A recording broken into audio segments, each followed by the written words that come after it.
So hi and welcome to this video about hypnotic trance. Why do we need hypnotic trance? Why do we use it in hypnosis sessions? And why does it make sense for the clients? So when clients come to a hypnosis session, they have usually tried to solve their issue or to reach their goal with the thinking mind. So I would call it, they have tried to resolve it with their everyday trance. And usually they haven't succeeded because that's why they come to a hypnosis session. And they believe that using the unconscious mind, the power of the unconscious mind, now could help them. And why does that actually make sense to use the unconscious mind here? The thing is, studies have shown 95% of your behavior is guided by the unconscious.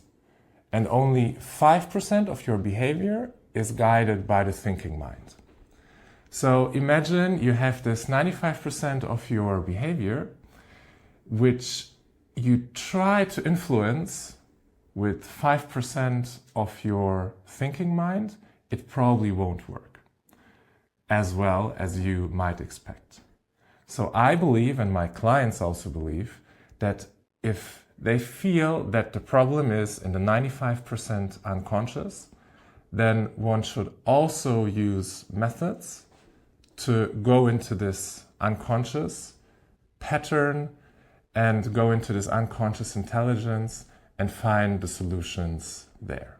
So in the everyday trance, when we try to solve a problem, we usually try to solve it by thinking. I believe, and this is my personal gut feel, that 90% of our mental space is occupied by thinking. And there is only 10% left for the creative, intelligent, unconscious mind to come up with great solutions. And what essentially in a hypnosis session we try to do is, by refocusing your attention on something else, to make this 90% of the thinking mind, the space which the thinking mind occupies, to make this 90% maybe 80%, or 50%, or 10%. And let's say we just make the space which the thinking mind occupies from 90% to 80%.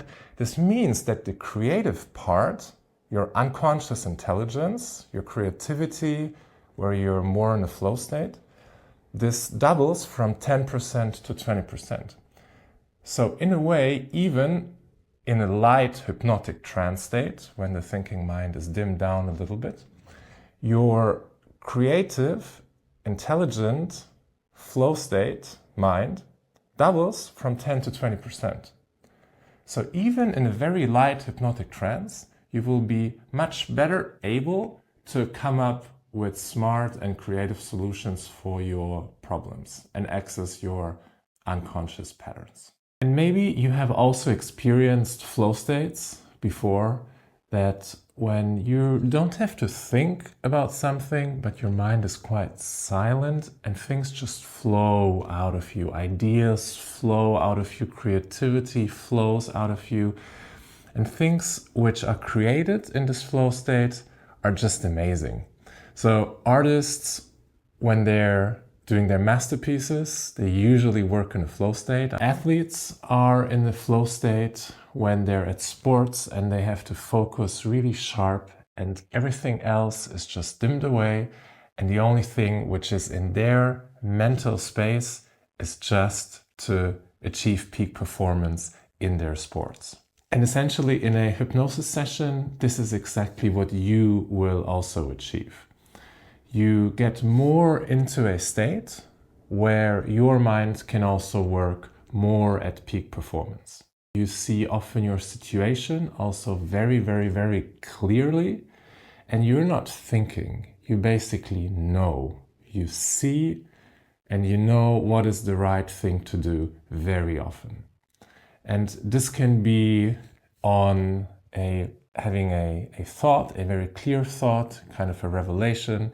It can be on a level of a metaphor, which maybe in that moment you don't understand, but often after the session, it totally makes sense. It clicks. And sometimes it's even that your thinking mind doesn't fully understand what just has happened, but you see the changes in your life. And how does hypnotic trance feel like in one's interior? So basically, if you have done guided meditations before, in a guided meditation, you are mostly in a very relaxed state, focused inwardly, and this is very, very, very similar to a hypnotic trance. Actually, many guided meditations put you into a light or medium hypnotic trance. Also, you can think about hypnotic trance like daydreaming. So it's something very, very ordinary. It's a state which you probably know very, very well. And kids often are in the state where they're daydreaming and they're very sharp in their minds. They can lose their attention completely on a flower or watching the waves in a lake and just enjoy it and not think. And the interesting thing is that in this state of mind, of more daydreaming, the thinking mind goes back.